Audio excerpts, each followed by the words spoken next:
Good on those who are taking in the migrants in La Guajira, Colombia. And they're doing the right thing in the right way.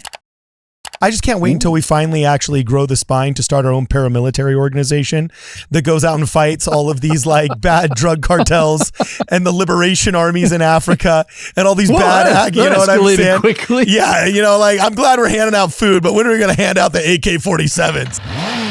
This is going to be the best day ever. This is going to be the best day ever. Wake up. Welcome, ladies and gentlemen, back to Ward Radio. I'm your host, Cardinals. Today, I'm joined in the studio via Zoom by none other than Jonah Barnes, the associate professor of all things apocryphal, who's got some really good news for us about some great things happening in Colombia. Apparently, the church's charity is blowing up in South America. And Jonah, I don't want to bury the lead. Tell us what is going on, my friend.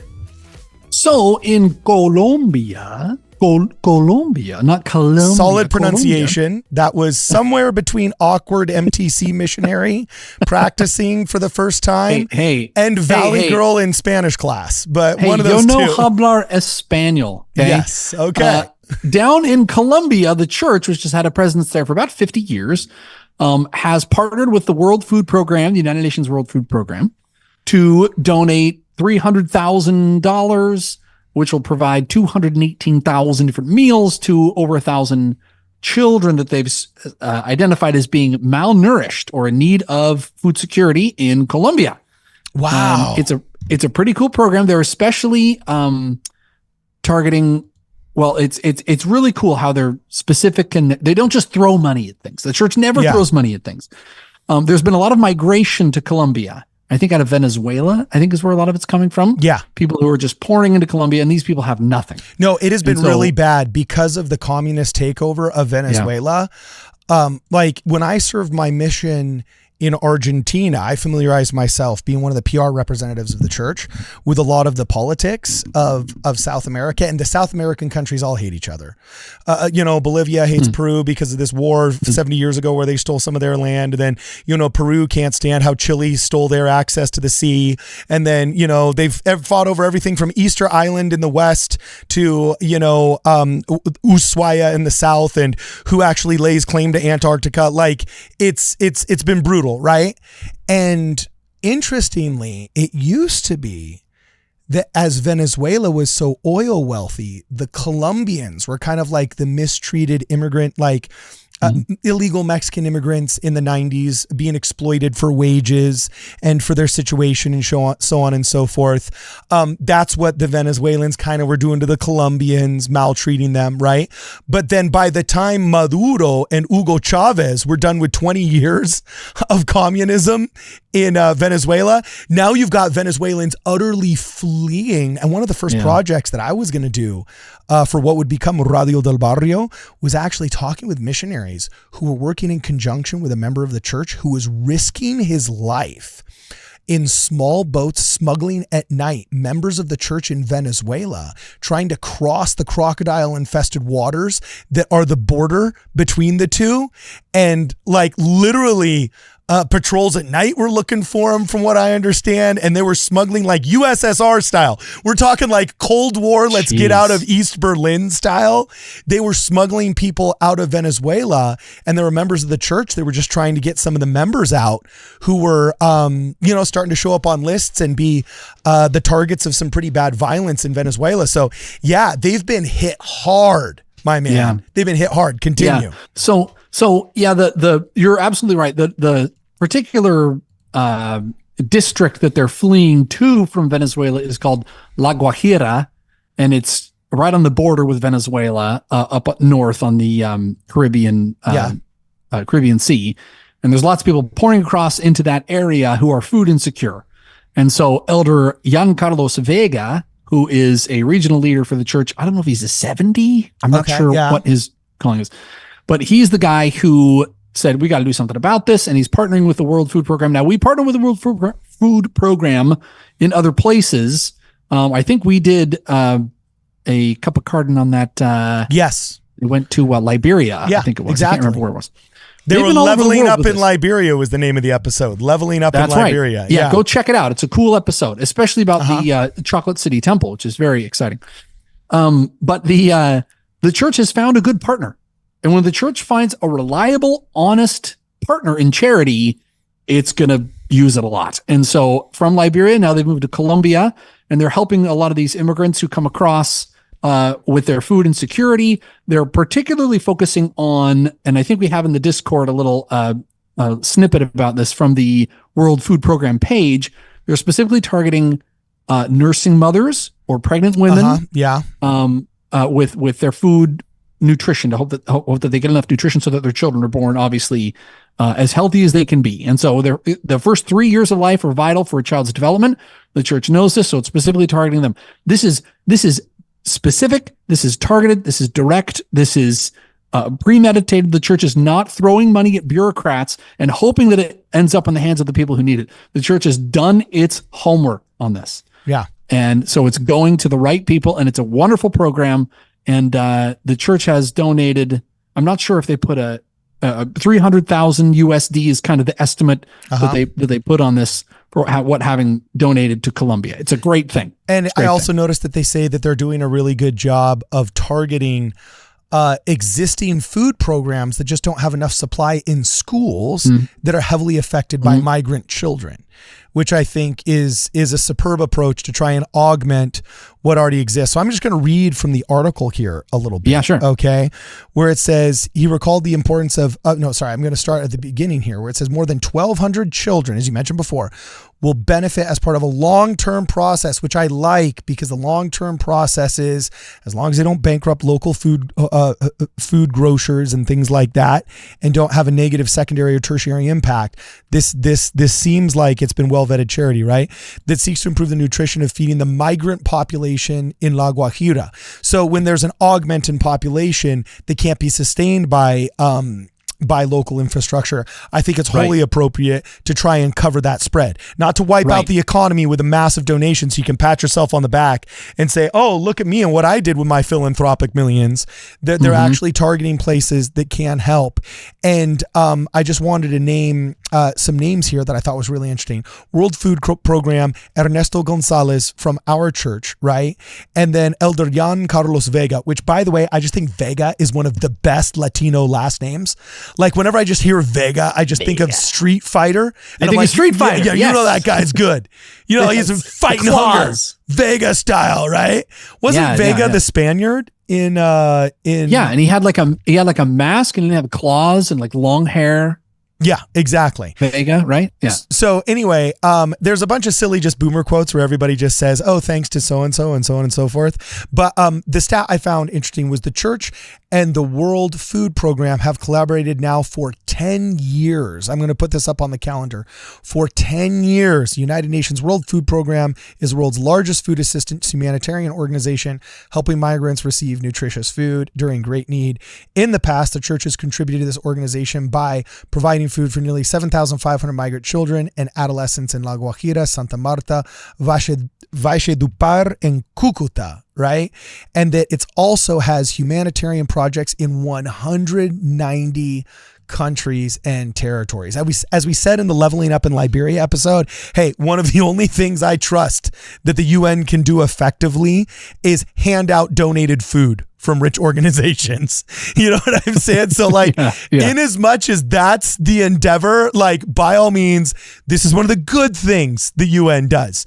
When they get around just to try and say why America and England are bad, you know what I'm saying? I'm just like, okay, whatever, dudes, you're a waste of time, and we shouldn't we shouldn't pay rent on your building in New York so you can mooch off us for another 10 years with your condemnations that don't mean anything, right? Meanwhile, there's the food program workers out there who are sweating it to try and get Mormon food down and Catholic food, because also food for the poor, I do believe also contributes quite heavily with organizations similar to the World Food Program to get food to these places. But I do believe through Catholic and Jewish charities, if I'm not mistaken. So when the church finds a reliable charity, the church runs with it. Yes, they're great. They're not everywhere. There's a lot of fraud charities out there, and the church is not about that. They want to find something that's effective. What's really cool about this is that they're not importing people to do this.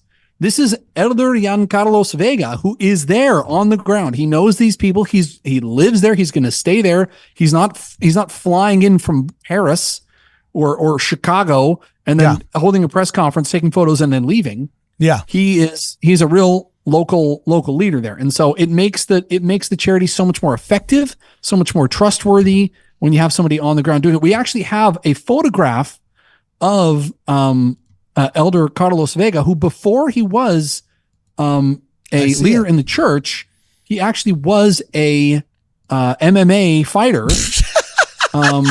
He used, strangely enough, on the street. He was a street fighter. Did you just do this while we were talking? With his mask off.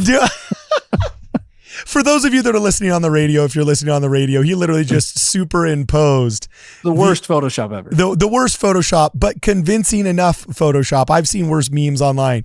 Onto Vega, the Street Fighter. Is that really Vega from Street Fighter? That's got to be Street Fighter 3 or something, right? Yeah, something more advanced than what I was used to. What I was used to was about 3.5 pixels. Yeah, the 8-bit Street Fighter. Hadouken! Hadouken! Yeah, exactly. And then there was Guile. Sonic Boom! You know what I'm saying? So he has been fighting on the streets, literally, and fighting to feed people.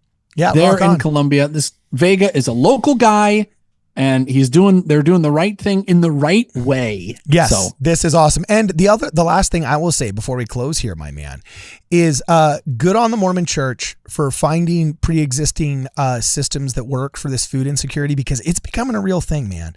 Like our ward that I go to, we're dragging about 20 or 30 youth to go help out in the local food pantry, because the stats of full-time employed people who are now food insecure are absurd.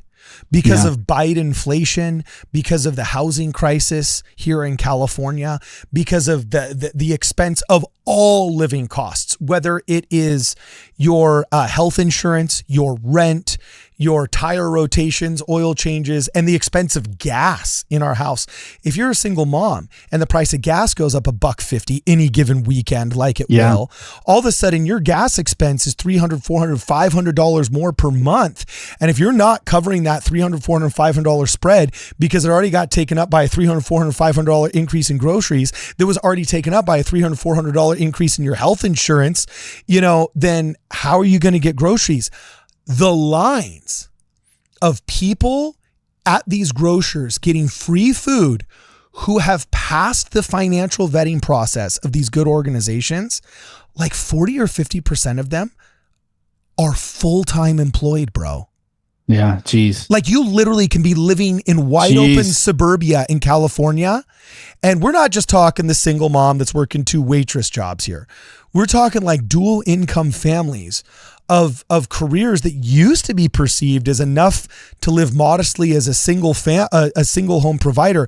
Now all of a sudden being forced to go to a food pantry in order to make sure you got enough kids to consistently feed your family and make lunches for them when they go to school. Like the food insecurity now of the full-time employed is absurd.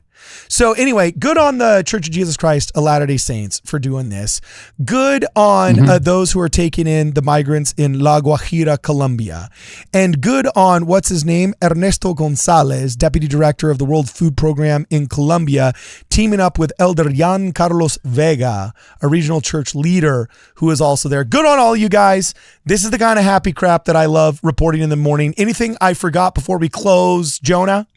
Just the last thing to remind, the church is everywhere and is trying to help everywhere. And like King Benjamin said in Mosiah 4, he says, if you really figure out this love of God thing, if you really catch the vision of the gospel of Jesus Christ from Mosiah 4:13, you will not have a mind to injure one another, but to live peaceably and to render every man according to that which is due. And you will not suffer your children that they should go hungry or naked. These children have had to swim across a bay, or they've had to shuffle through the jungle to get to Colombia, and no one knows them and no one is there and no one, who's going to be there to care about them. And this is a wonderful thing the church can do to seek out, because the Lord knows these kids and he cares about these kids. And so his church is there to help provide for them. It's a wonderful thing. And I'm so proud to call myself a member of the church for reasons just like this. Yeah. I just It's can't. very bueno. I just can't. It's muy bueno. Yeah, muy bueno. Dare I say, buenísimo. You know, I just can't wait until we finally actually grow the spine to start our own paramilitary organization that goes out and fights all of these like bad drug cartels and the liberation armies in Africa and all these bad, you know what I'm saying? Quickly. Yeah, you know, like I'm glad we're handing out food, but when are we going to hand out the AK-47s? I think that's the next verse. I think that's what King Benjamin says. You will not suffer that the tyrant shall oppress the poor. Indeed, with sword and bayonet and bullet, thou shalt liberate the captives. What? Wow. You know what I say? Well, meanwhile, and we would have to read like the false gods we worship by Ezra Taft Benson as we went there, right? So anyway, all right, let us know what you guys think in the comments below. Are any of you familiar with this and actually have firsthand experience with this? I'm curious when the translation of this goes out on Radio del Barrio, if any people down in Colombia have actually participated with this and might have some insight from a local's perspective that could shed light on some more details of this operation. If so, we'd love to see the comments in that video as well. Either way, for this and more, please make sure, as always, you check us out at wardradio.com. This is gonna be the best day ever. This is gonna be the best day ever. Wake up, top of the morning. The bacon is crispy, the coffee is pouring. My meditation is peeling an orange. The bank says I'm already scoring.